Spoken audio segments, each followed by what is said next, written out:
A very good evening, Namibia, and welcome to Campfire Series. This is episode 8. A warm welcome to you all. My name is Absai, and I'm joined by Helena Amuelo. She's our sign language interpreter for tonight. Thank you for watching. We'll be chatting to Ujama Mushimba tonight, and our topic for tonight is design thinking, and we'll look at why does it matter and how can it help you start your business. Before we start the show, we are practicing our social distancing, and we have already sanitized our hands. We are in difficult times of COVID-19, so we will remove our masks so we can just speak freely.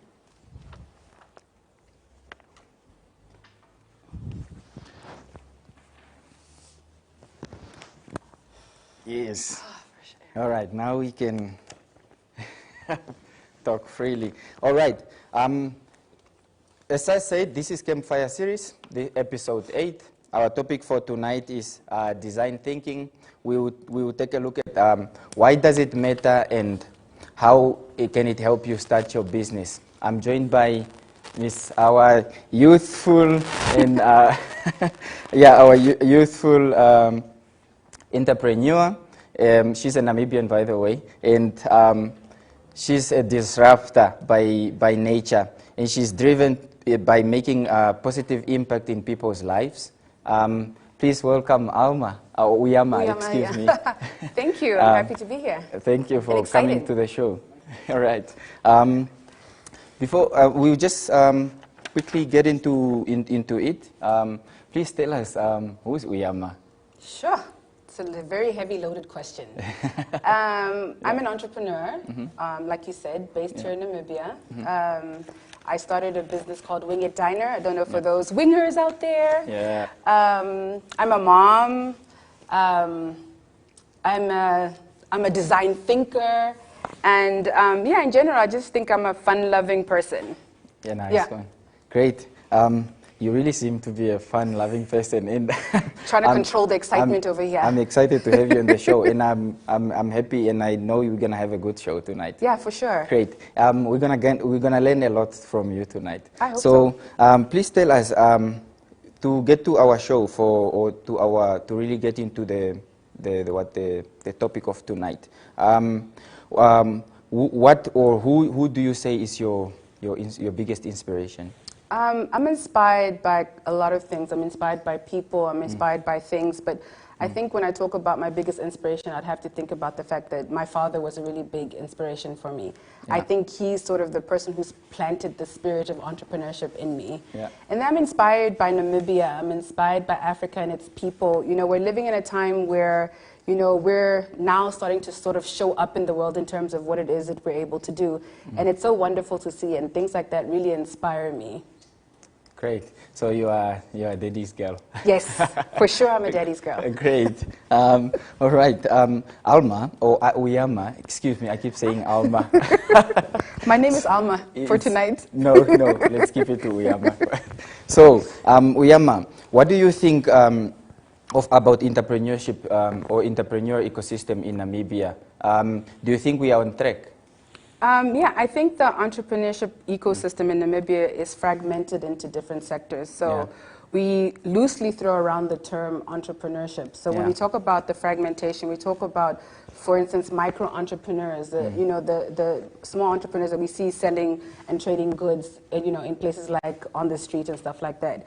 And then we move up into entrepreneurs that are trying to create businesses that are scalable. Yeah. And I think that's the area of entrepreneurship that as Namibians we really need to focus on.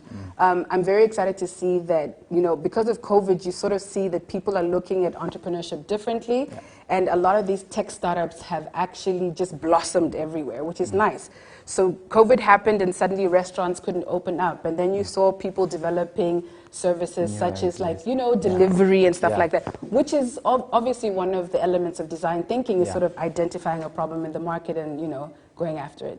That's very true. And also maybe just to add on that, I've seen COVID-19 is really a learning curve for all of us. And yes. It really made us, or especially in the business sector, it made just people to really change the perspective of how they used to do business. Right. Yeah. So. And it's also made us sort of, as business people, started look at our business and see that there's things that we don't necessarily need that we think that we need. Yeah. And it's almost in situations like COVID where you start to realize, oh, I didn't need all of this, you know? And I think that really works because sometimes it takes a situation to happen for you as an entrepreneur to then reassess your business model and then pivot so that it actually becomes sustainable and viable. Because ultimately that's what we want. Yeah, that's very true. And also, to be innovative as you keep going. Yeah, I think that sure. really matters. Yeah. Yeah. Right now, what do you think about or being a woman in business? Now this is an exciting one. Yes. So, being a woman in a business is part of your life. So, can you give advice to other young women that want to also be like Ujama? Oh, okay. I get this question a lot, and then I get like criticism from men because they're like, why are you only giving advice to women? I was supposed to rephrase it. But I mean, you know, being an entrepreneur, male or female, I think has its challenges and it has its opportunities as well. And as a woman, because I am a woman, one of the things that I've realized about being an entrepreneur and being a woman is embracing what people think is a weakness. Like for instance, a woman entrepreneur, like women in general, hey? Oh, you're too emotional, you're too what? And I think that sometimes we want to stop or take away some of those aspects because we feel like those aspects won't help us excel in the business world. But I think that's contrary to what is happening, is that especially when we talk about emotion, we need to then embrace how emotion can help us thrive, right? So my advice to women is that, you know, own who you are, embrace who you are, and don't let that be a detriment to, you know, pursuing business. Now, I say I'm a businesswoman, that's very true, but for me, my strategy in business has always been not to look at it from a gender perspective. There are areas where women obviously do struggle a lot more than men when it comes to business. You know, things like funding, where you know, women don't get as much funding, and that's a reality that we need to address, right? But there are other areas where I think women really soar, and one of them, I think for me, maybe I'm biased, but I think women, due to the nature of who they are a lot more innovative and are more willing to express their creativity, because it's something that is sort of embraced by people. That's a good one. I don't know if that was a long answer to a very short question. That is that's very good actually, and I hope the viewers are learning a lot from you as well. So now to really bring you back to our topic for tonight, for the purpose of our viewers or our startups, please take us through on what is really design thinking. Okay, yeah, I'm really very excited about design thinking, and I am more excited about its abilities for startups, right? So design thinking is like a framework, and let me just water it down. It's a process that one follows to one identify, you know, problems and create solutions for those problems. Now, when you hear problems, entrepreneurs are like, oh, problems. But design thinking is very human-centered, and it's moving away from that theory that we find solutions and then we find customers. Whereas design thinking is very much the opposite, where you actually understand who you're designing for. And so it's got the human at the center of its process. Yeah. I just want to, because I've seen what you just said now on the ad, because I've seen now in times, I still want to relate to COVID-19. Like I said, it's been a learning curve for all of us. And I've seen the way we've been doing things now. For example, we now have to wash our hands frequently, and we have to sanitize our hands. Let's say you go to a shop, you fill in a form, and you get your temperature checked, and at the end you need to sanitize your hands. I've seen people used to take a container where they spray on you, but then now there's a machine where at some shops where you just put your hands on there, and then it automatically just sprays on you. So that's, I think we are really going into that innovation world. Right, and because we innovate by necessity a lot, a very good example that you raised is what COVID has done in terms of now our thinking around sanitation and being clean. And you've seen some of these technology entrepreneurs that have now created an app where instead of filling out the form, you now have to just scan your phone and then it registers your information. Nice. So you see, when you're a design thinker, you're very much obsessed with observing what is happening in your environment. So the person who designed that app, for instance, he was telling me about how frustrated he was about going to the store and having to stand in a line and write. And he was a developer by profession. And he went home and he designed this app. Exactly. You see, so that's exactly a good example of a design thinking. Okay, now that comes to the next question. Now, do you think, is it correct to say design thinking is similar to thinking outside the box? Yes and no. I think design thinking is very similar to thinking outside of the box because when you think outside of the box, you're pushing beyond your comfort zone, which is what design thinking really emphasizes, is being able to stretch yourself in terms of thinking of ideas, right? But I think a lot of times when we think about thinking outside of the box, we complicate it by thinking that we have to come up with these huge, complex ideas to be categorized as thinking outside the box. And sometimes it's things that are right in front of us that we see, but we won't necessarily think that they're ingenious ideas because they're not considered thinking outside of the box. But design thinking has an element of pushing your comfort zone, which will obviously equate to thinking outside of the box. Now, while we are still at it, what phase does design thinking have? Oh, the phases of design thinking. Yeah, the phases of design. So design thinking is based on the premise of 3 pillars, right? And because of its design background, the 3 pillars really are around empathy, which is sort of understanding your customer or the end user, depending on if you're an entrepreneur. It's really getting into the shoes of your end user. So empathizing is understanding who they are, immersing yourself in them, right? And then we talk about ideation, which is really the part where I think a lot of us entrepreneurs skip, where I think a lot of it we skip, is where we start creating and coming up with ideas and solutions and actually defining the problems for what they are, right? And then we talk about experimentation, which is about creating prototypes and then eventually creating solutions that we then take out into the market and have those solutions refined or redefined or refined by the feedback that we get from our customers. So design thinking is very much it's a relationship thing. So I can't design in isolation. I need the end user to be part of the process as well. So in other words, you're saying design thinking is really a process of innovation? It's a systematic process of innovation, I guess, yes. But I mean, based on those 3 pillars, which are just the umbrella pillars, it then boils down to the 5 steps that one uses. Now, the 5 steps, people think you have to use them in a linear fashion. That's very true if you're in the beginning part of design thinking. But a lot of the elements of the 5 steps, one can take out and just sort of deep dive into them, right? So when you talk about the 5 steps, again, like we said, the premise for design thinking starts with innovation, empathy. Empathizing. And how entrepreneurs can empathize is, for instance, things like doing a customer journey map, a customer discovery, which is really immersing yourself in who the customer is, right? So, like, for instance, I have this thing when I was starting Wing It, that I would go to malls and sit in the food courts, and I would just watch people, and then I would go to people and say, oh, why did you order that, or why didn't you order that, right? And that, for me, was the way that I was gathering data, because we need to gather data. It's the only way we can do it. Do you want me to go through all the 5 phases? Or? Yes, please take us through. Okay. And then, because I was just like, do I have a question? No, please, let's carry on. That's the okay, and then after empathizing, the next step in the process then is what we call the definition phase.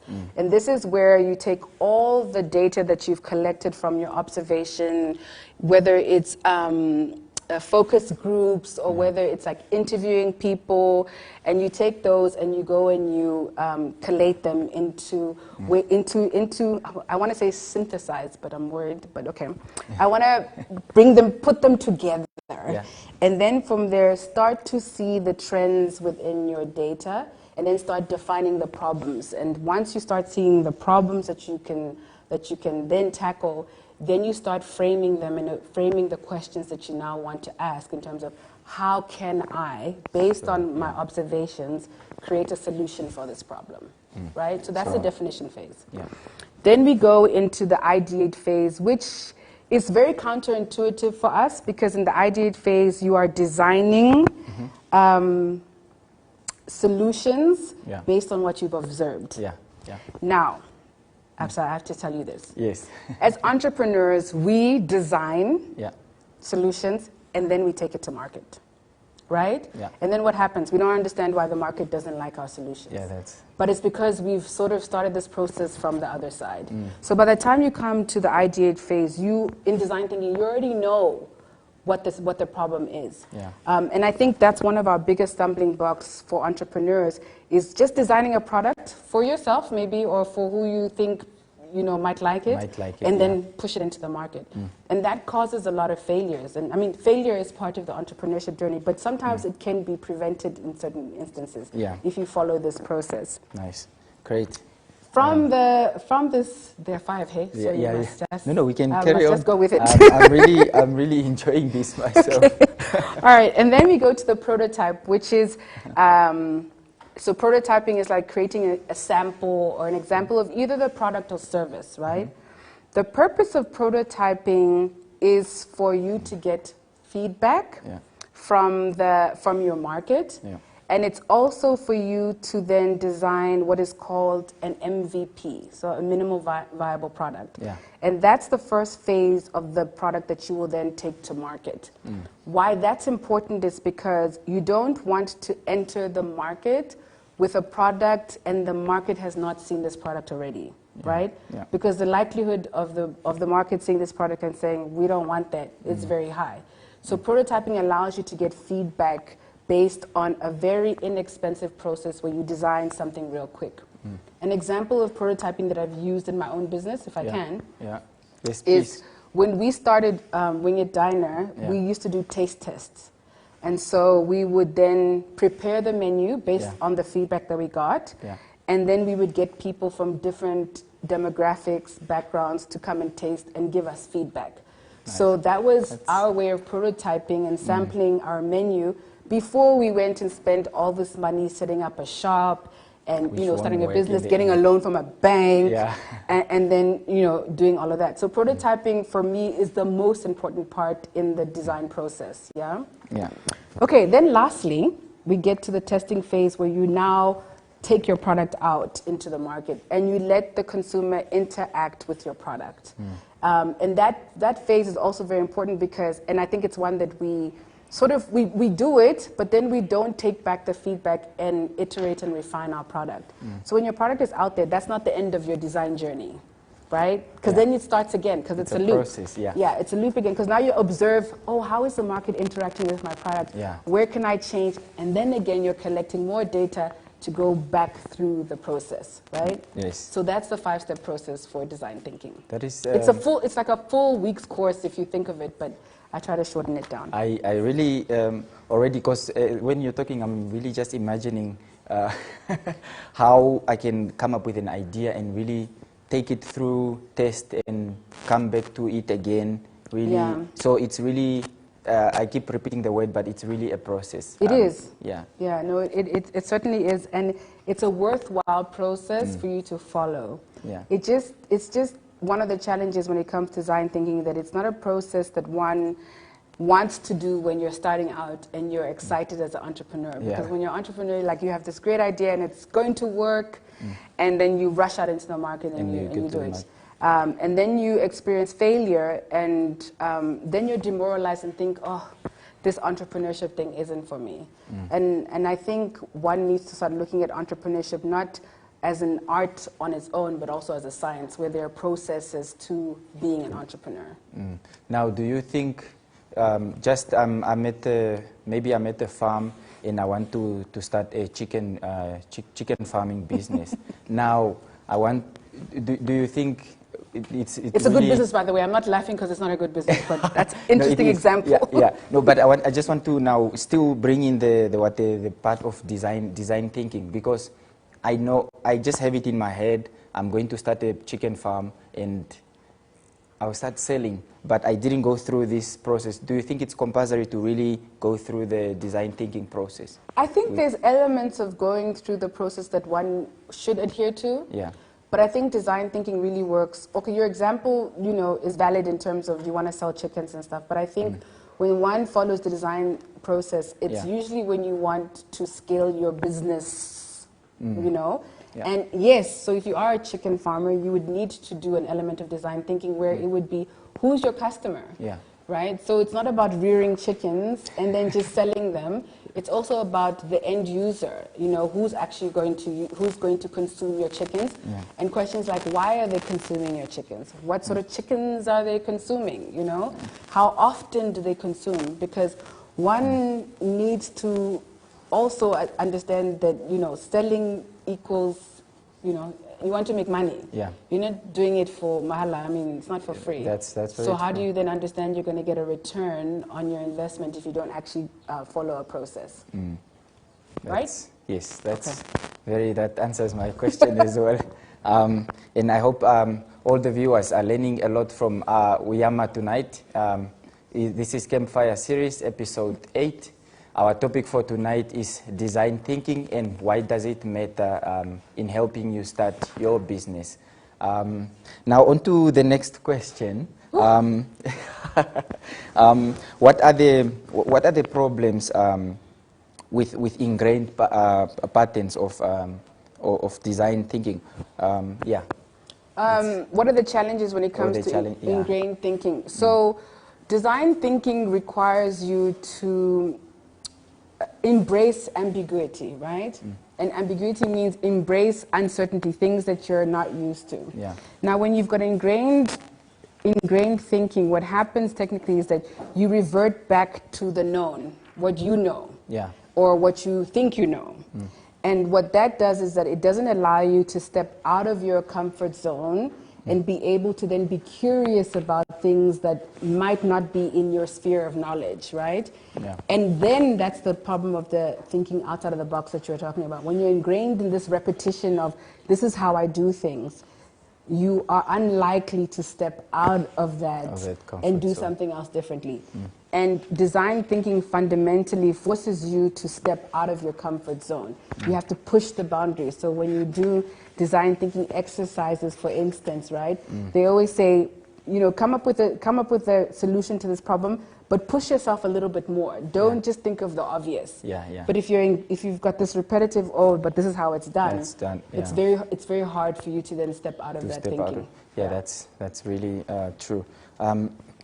Now, do you think do you use design thinking in your own business? I know you said it already, but please just take us through maybe not step by step, but to really just make us really understand. Yeah, and I'll probably share with you where I failed when I didn't use design thinking. Yeah.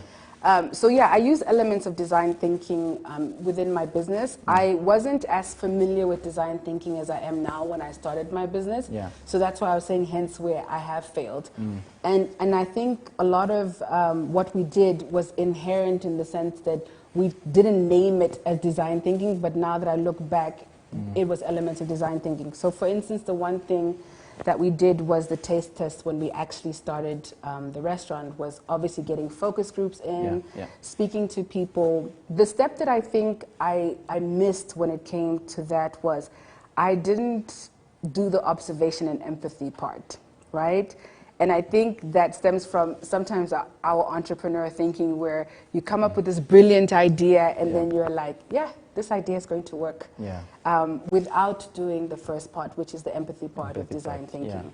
And a funny story is when we were doing the taste test, and a lot of people who are watching will recognize this, our menu was full of so many flavors, right? Yeah. And it was me who pushed all those flavors. So there was one particular flavor called jerk chicken, which is like a Caribbean spice chicken. Okay. I know, we're in Namibia, right? Caribbean. Yeah. And then we did a test taste, and the feedback kept coming back. They didn't like it. Yeah. And for whatever reason, I was just like, no, I'm going to teach them to like it. And then we put jerk chicken into the store, and it didn't sell. And the one thing that I realized is that where the flavors where I had the highest sort of feedback are the flavors that sold, right? So I think as much as design thinking is a process that we follow as entrepreneurs, it's also letting go of the answers that you don't want to hear, right? Because that's the whole thing about the ingrained thinking, right? Because you're just like, oh, but this has to work. Yes. And if it doesn't, you still force it and force it. I think one good trait of entrepreneurship is that you need to learn to cut the cord when the feedback is saying cut it. Yeah. So you're saying we should, as entrepreneurs or startups, we should learn from criticism. Oh yeah. Or we should take criticism or positive criticism very serious into setting up our businesses. Yeah, no, for sure. And I think criticism is how you define it. If you define criticism to be something about you as a person, it becomes very hard for you to then overcome some of the challenges that you observe. Yeah. But one of the things that is very, very true about entrepreneurs is that when we start something, we breathe life into something, we own it, it's like our child. Yeah. It's what they call the founder's dilemma, where you don't want anybody to criticize it. And I think it's a weakness that entrepreneurs have. Yeah. But once you overcome that weakness and reframe it, then I think that's when entrepreneurship can be successful. All right. Now, let's just wind it down a little bit. I would want to know from you, just personally, how do you use design thinking in your own life? I've become a lot better at using design thinking in my own life. Where, like I said, I think one of my favorite pastimes is observing people. Yeah. Immersing myself in understanding people that don't think like me, don't act like me, and also the prototyping part, you know. When I started Wing It, I didn't quite do that very well, and there were certain challenges that I think I could have avoided. But when it comes to prototyping, I think it's one of the areas that I would like to spend a lot more time on. Yeah. That's a good one. Now, are there certain mindsets that one needs to have when it comes to design thinking? Yes, for sure. Like in everything else, I think there are certain mindsets that one needs to at least try to adapt or adopt. Yeah. The one is confidence when it comes to creativity. You know, we think creativity is not for all of us. And it's amazing how you have a design thinking exercise, and the first thing someone will say to you, usually a guy, is, I'm not creative, you know? And the reality is that everybody's got the ability to be creative. It's that ingrained thinking that we talk about, that you have to be able to say, okay, fine, it's not something that I do, but it's something that I can learn. And then the other thing about design thinking mindset is embracing failure. And yeah, that is true for entrepreneurs in general. But when it comes to embracing failure, it's understanding that failure is an event and not a person. So that failed. That doesn't mean I failed, you failed, right? And that's a mindset that one needs to adapt, because you have to reframe your thinking around failure.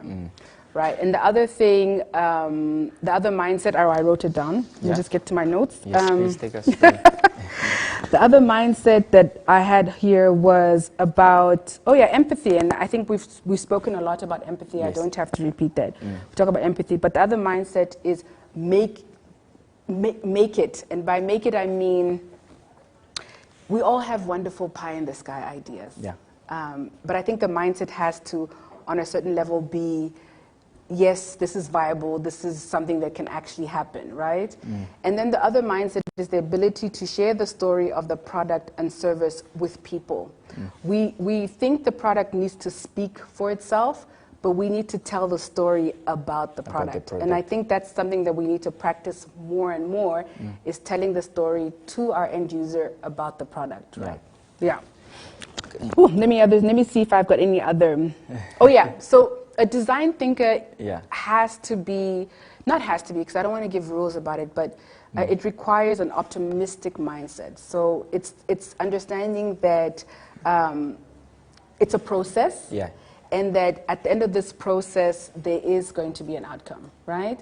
And being optimistic about what it is that you can create from this process.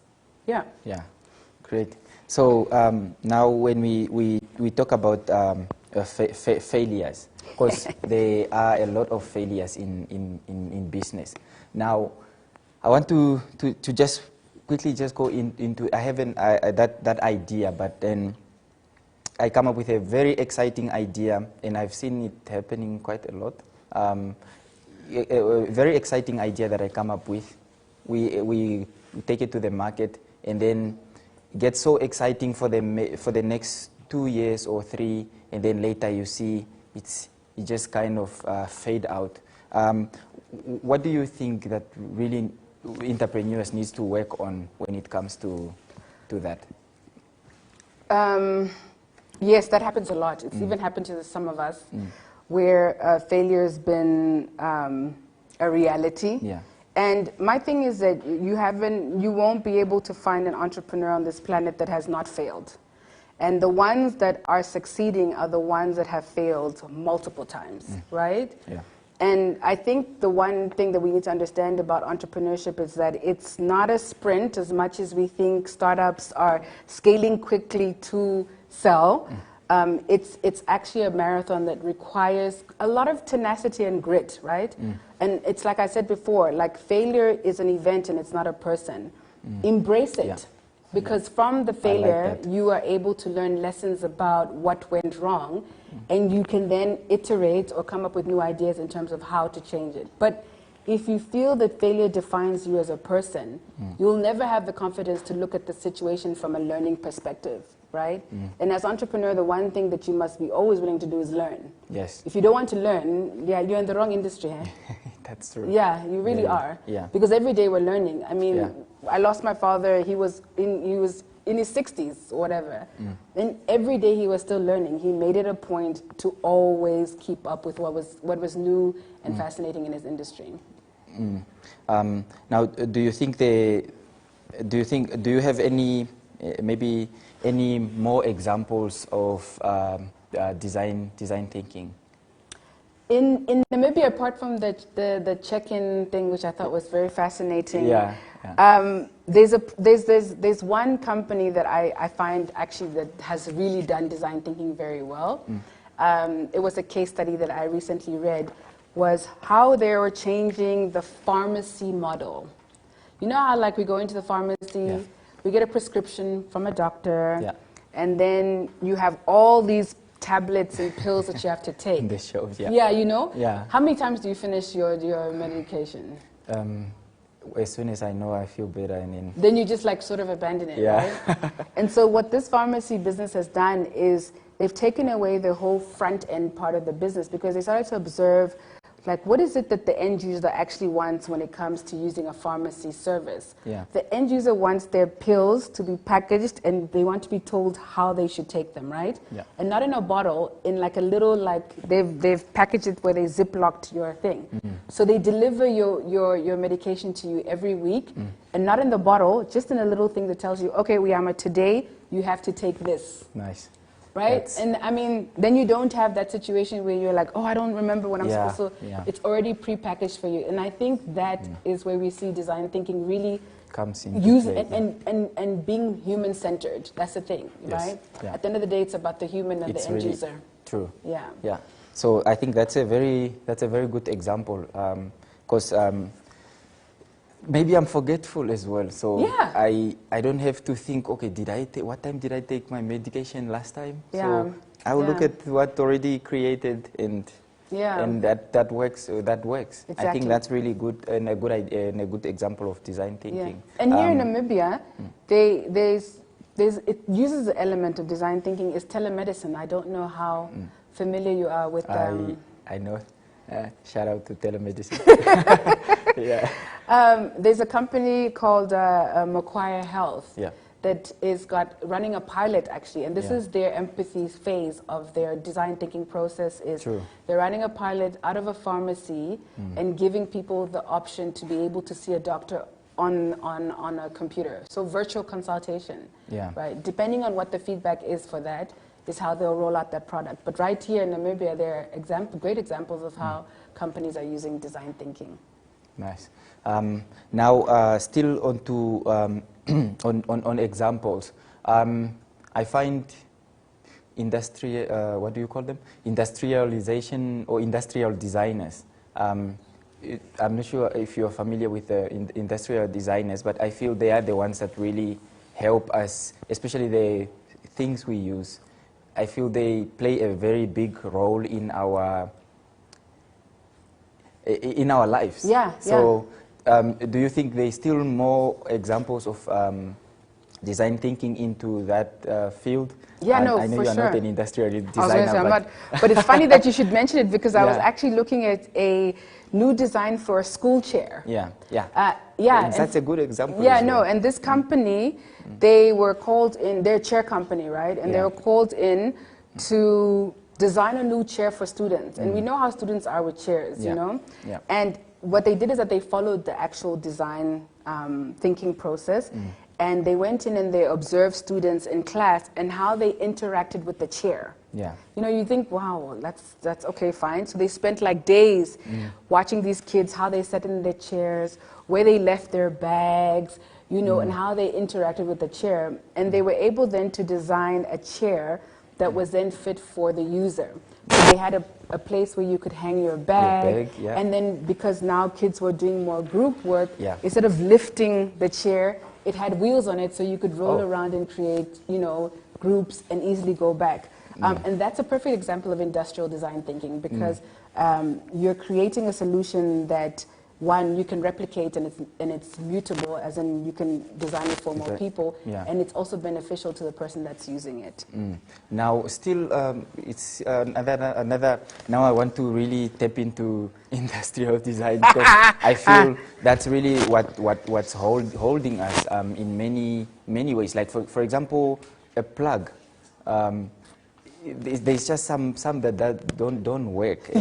And you'd want to think, what were they thinking of coming up with something like this that doesn't work? Now you see examples again of that plug being changed, and that's a good thing, because now it's user friendly. So I feel design thinking is really like you said, it's to understand and come up with a solution that really works, but bringing in the innovation, right? Now, what are the examples that will maybe give us onto industrial designing? I think we're also giving some good examples to our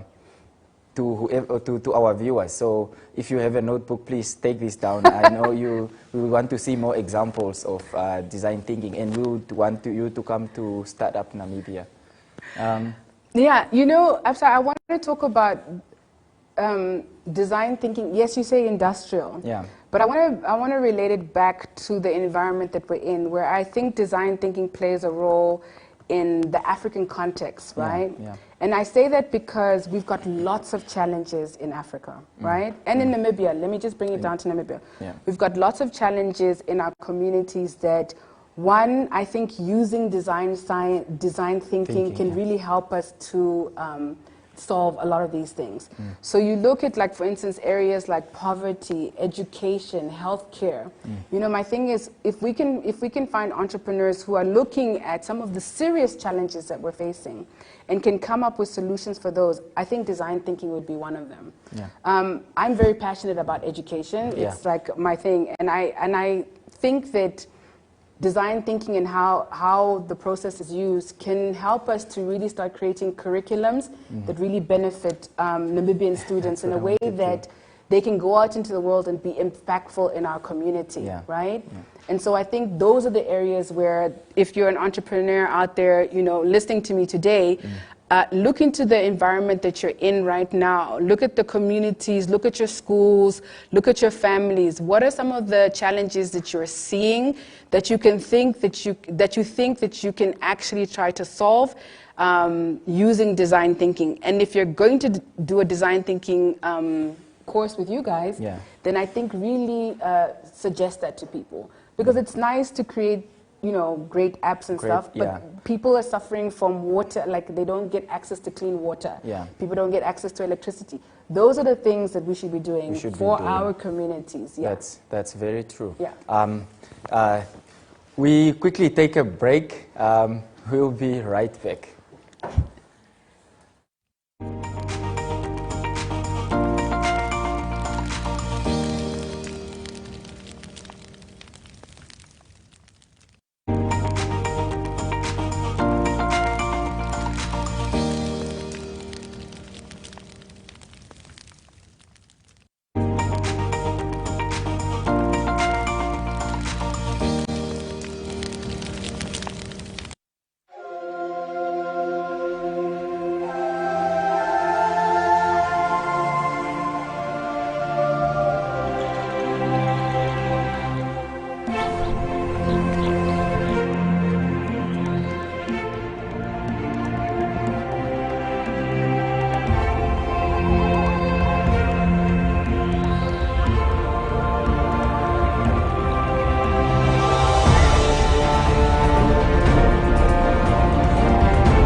2.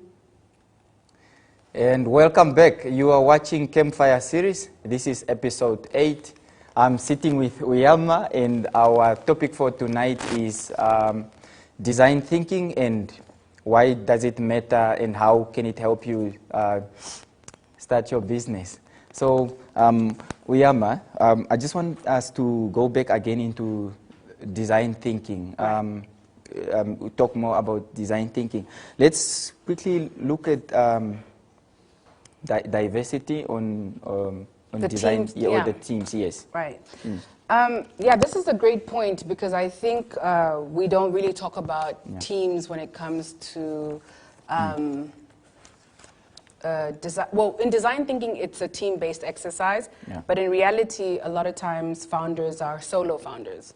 Now, the importance of having diversity on a team is because you want to have people on a team that come from different perspectives, because that's where the empathy comes from, right? Yeah. Diversity in a team is actually very rich, and it actually adds a lot of substance to the process of design thinking. So for instance, when you've got teams and you're all just a bunch of engineers, the reality is that you're not going to think outside of your scope, right? You're going to focus on how you've been ingrained to think. The nice thing about diversity is when you bring in people, for instance, diversity in gender, having women in your group or having different people from different ethnic groups in your group, ages, that's a very big thing, is because when someone looks at a problem, we're all looking at it from our own ladder of inference, right? Which means our own lived experience, how we've lived, where we've grown up, our values. We apply those to a problem, right? And why that is so rich when it comes to design thinking is that it allows you to come up with ideas that, one would have never thought of if you were doing it with people who look like you, think like you, do what you do. And so I think that, the diversity in the team is actually the glue that makes design thinking successful, right?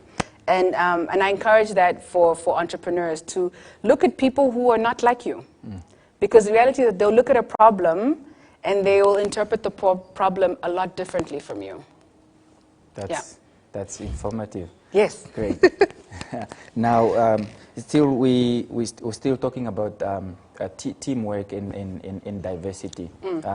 Like you said, it's very important in design thinking. How would you advise the entrepreneurs or startups to dive into that, or get into that space of teamwork and really incorporating diversity? How would I suggest that entrepreneurs do that? You have to step out of your comfort zone. Because by the very nature of group work, it comes with so many dynamics. When you're dealing with people, we're all different. And sometimes the easier option is to do things by yourself, right? Whereas I think the founder or the initiator of the process needs to have an awareness about why it's important to have a diverse team and really seek out people who are not like you. And I keep saying that because it's really true. When you're working in a team, make sure that you go out to the person who thinks the total opposite of you. Because chances are that person is going to bring nuggets or gems to the process that you would have never thought of, right? So, we go and we take our friends. So founders usually start businesses with their friends. But the thing about your friends is you all think the same. Birds of a feather flock together. That's really friends, Exactly. So I think the challenge is really just to step outside of yourself and be able to appreciate diversity. And I think it starts there, appreciating things that aren't like us, look like us, think like us. Now when you were talking about diversity, you just gave me an idea of students at school. One is doing, a group is, a few are doing engineering, these are doing marketing, and and all other courses. Now, do you think it's a good idea for, really just to start up, do you think it's a good idea for students or startups to come together, define problems and and come up with solutions with their different backgrounds of education or educational backgrounds. Yes, and I think that the Startup Namibia is a great platform for that, right? Yeah. And I think it's about things like identifying challenges. We've got this SDG goals, right? And I think what is a really nice exercise and maybe a suggestion to startup is to identify one of those SDG goals, zero hunger or whatever, and then put together a call for people from different backgrounds to come and join as a team to come up with solutions, right? And I think that works because then you as startup can then sort of collate your team or collect your team to work towards a certain outcome. So yeah, I definitely think that's a way of doing it. Great. I think we focus a lot on pitch competitions and stuff like that, where I think we need to focus on areas where we're actually adding value. Yes, Yeah. I think that makes sense. Thank you for sharing that. We would like to take questions on our social media. So if you have a question, please drop it into our comment box and we'll gladly take it with Ujama. We have a question from Beata Shitemba. Beata Shitemba, by the way, she's our biggest fan of Startup Namibia. Oh, yeah. She's asking, what advice would you give to someone who wants to go full-time in business? Oh, hi, Beta. Thanks for the question. It's a really good question because a lot of times when we are entrepreneurs, we want to just jump and let that net catch us, right? And the advice that I give to people who want to go into business full-time is to first start off with a side hustle. I don't know if many of you understand what a side hustle is, but a side hustle is actually a way of prototyping your business idea to the point where you have enough, knowledge of the market and are able to make a certain amount of money from your side hustle before you jump off the net, right? Yeah. Because I think when it comes to entrepreneurs and we have this idea, we want to start a nail salon or whatever, we are so quick to jump and leave formal employment to do this, but we realize that there's certain things that entrepreneurs go through in the beginning, like you do not have money, right? And the reality is, if you're used to having a salary every month, and you've got bills and responsibilities that you have to take care of, jumping and starting into a business that might not necessarily be generating enough revenue within the first few months, years, it presents a challenge for entrepreneurs. And then what happens in that particular case is that a lot of entrepreneurs will start to water down their ideas because they're looking to get that income quite quickly, right? So my advice is always, start with a side hustle. If this is something that you can do on the side, perfect it. Perfect it to the point where you feel that if you're able to leave, you're able to leave knowing that you've tested this product in the market and it's actually what the product wants, right? Yeah. Do you get, does that make sense? It does, definitely. Now, I just want to, because you said it's a side hustle, which is very important, but I want to now, I have a full-time job, but for me to start a business, because maybe that's what that's what I want to do, should I then, conflict of interest. Conflict of interest, how do you think how do I structure the question? Like, because should you declare to your employer that you have a side hustle? Yes. If the side hustle is in any way related to where you work, and I think transparency is a very important thing. I'm not saying start a side hustle to compete with your current employer, but what I think about side hustle for me, it's an event of prototyping. Yeah. So you're trying to test your idea in the market by running it on a smaller scale before you actually scale it up to a full-time initiative. Excellent. I think that you took it very well. There's a comment from Benaya Shikesho. He's, hi Ujama, I'm a fan of he's a fan of, okay, I don't get the question quite. He said, right. I'm a fan of your passion to Namibia. Yay, I'm a fan too. Oh yeah, yes, that's right. She's very inspiring. I have a few questions. Oh, that's actually for you. Yes. So she said, let me just read it as is. So she's very inspiring, and I have a few questions. How can one use design thinking on an e-commerce platform in a way that it will attract investors? That's a fantastic question, because e-commerce is really where design thinking works the best. Yeah. Right? And in the e-commerce and technology sector, design thinkers use it to do user experience design, right? Yeah. And so user experience design is designing for the end user. And I would assume that when you're an e-commerce platform, that's obviously an exercise that you've gone through.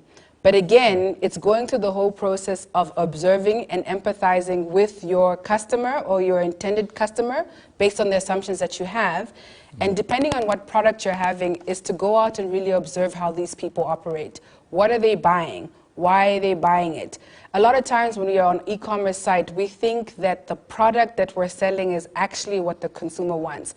But a lot of times it's what the consumer, it's an emotional thing. What is the consumer getting out of that transaction? And design thinking is an excellent way to do that. So I didn't see his name, but definitely check out user design. It's user design, user design, UX design. Benaya. Huh? Its name is Benaya. Benaya. Yeah, check out UX design. It definitely has elements of design thinking in it, and is very beneficial to e-commerce and technology platforms. Right. Okay, we have another question that's from Martin Wilkinson. So doesn't the design process elevate the fear? If you have a good research and good plan, then just hold on tight and start the ride. I think it's a question and the advice. / comment. Yeah, little comment. Yeah. All right. Oh yeah. So Martin, yes. Doesn't design thinking process? Yes, it does to a certain extent alleviate fear. But one needs to remember that the design thinking process is also based on assumptions in the beginning, right? And assumptions aren't necessarily verified until you go through the experience of prototyping, testing, and then putting out into the market this MVP, the minimum viable product. Fear necessarily isn't eliminated by success. Fear is one thing that we have, and like achieving success in a sense doesn't necessarily alleviate it, but the process does definitely help to minimize the fear of the outcome of a business solution. Yeah. So to a certain extent, yes, and to another, no, because we're human, and so we're always scared. Yeah. Okay, we are running out of time. Oh no! Unfortunately, but it's quite an exciting show, and we are learning a lot from you tonight from this session. So. The comment from Beyond Video. It's Beyond Video. Is great episode. Thank you, Beyond. Thank you. Yeah. Now we have another. That's from Elizabeth Goddess. Good platform to promote entrepreneurs. Startup Namibia. Good job. Well done. I agree. Thank you, Goddess. I definitely agree with you, Elizabeth. Yeah. Right. Now I still want to. We're out of time. So, unfortunately, that's all we had for you tonight on Campfire Series. This was episode 8. Join us again next week, Thursday. I would like to thank Ujama. Thank you not Alma. Thank you very much for coming to the show tonight and really sharing a very informative. Information with us, and we really, even myself, I really learned a lot from. Oh, thank you. I hope the viewers also took out some very good points, and we're gonna see more business and really user-friendly ideas in the next. So we're looking forward to engaging with you more. If you have questions or you wanna get Ujama's points, send us an email on hello@startupname.org, and if you'd like to view the rest of our episodes, go to our YouTube channel, that is Startup Namibia. And also subscribe to our newsletter. That is at www.startupname.org.